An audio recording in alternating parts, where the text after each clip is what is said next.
Ito na talaga guys yung panahon na mai-enjoy ko na talaga ang pagboboti dito sa park. Tingnan mo naman yan guys, so ang dami-daming mga can or mga buti natin dyan na pwede nating pagkukunan. So ayan guys, nakakita tayo ng 1 shekel and 0.2 agorot.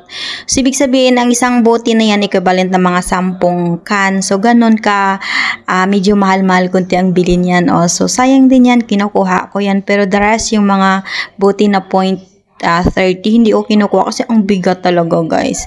So yan yung mga can lang ang favorite natin kukunin kasi magaan-gaan lang siya, tapos tahimik lang niya mo dalhin, hindi siya yung nangangalog or mabigat sobra. So yun guys, walking tayo dyan lagi, pulot-pulot ng boti kasi alam mo nakaka-excite kaya pag nagbuti ka, kapag nasanayan mo na yung magbubuti ka, yun dami nating napulot yan guys.